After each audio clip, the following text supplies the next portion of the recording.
It's been a great trip, and this is kind of the end of a long trip where I started at Sierra Army Depot to see the capability reset there, up to Fort Lewis to see the striker brigade and reset as well, to Korea to see the APS, the pre-position talk to the COCOM commander, into Japan, again APS stocks and pre-positioned OPCON stocks, and then here to Hawaii to see how you synchronize and pull it all together.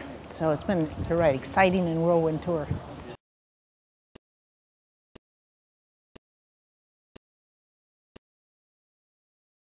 First, I'm just so proud of the ATSC, General Mason and his entire team. They have taken on and transformed the legacy formations into a modular theater sustainment command, which gives this theater the capacity to support the modular operational force. So it's agile, it's expeditionary, it's scalable and tailable. And they have just done such a magnificent job. They're ahead of schedule because of the great work they've done and exercises they've done to validate their capability.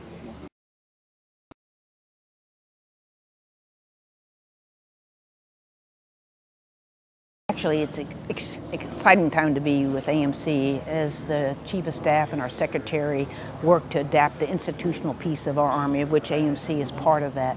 We've got a very agile, lethal, modular operational Army, and now the part of the AMC piece, Army Materiel Command, is adapting to enable to support Army Forces Generation model, which is a new way of generating forces, but it's going to be enduring. So we need to adapt our institutional processes to support this expeditionary and operational Army. And we have new capabilities that will allow us to do that, and they will enable this theater, the ATSC and other theaters, to do just that.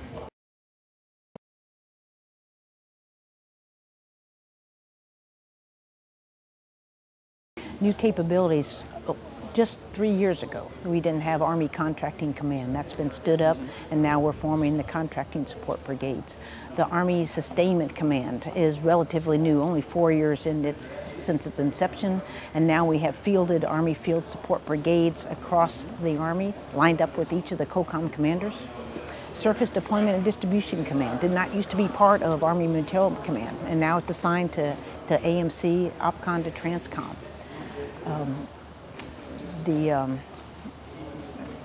Those are the main capabilities. So what we've really done, and General Griffin, my predecessor, built the operational piece of AMC to link the foxhole to the industrial base. And so it's a tremendous capability that we have throughout our Army now.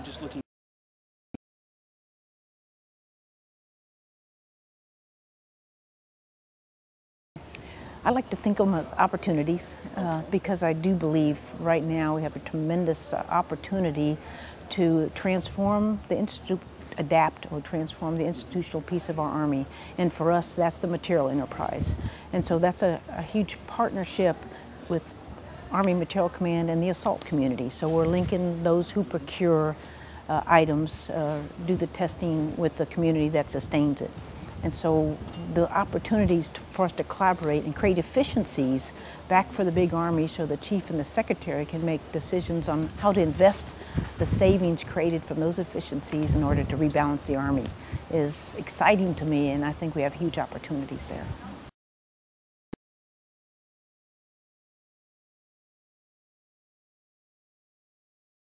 Well, first, thanks for taking the time. I'm so proud of the logisticians and the soldiers. We get very focused on CENTCOM, and rightfully so, with the war effort with OEF and OIF. But folks in every theater are contributing, working very, very hard, training soldiers, and doing a magnificent job. And we have to say thank you, remind ourselves to say thank you for the great work that they're doing for our Army and our nation.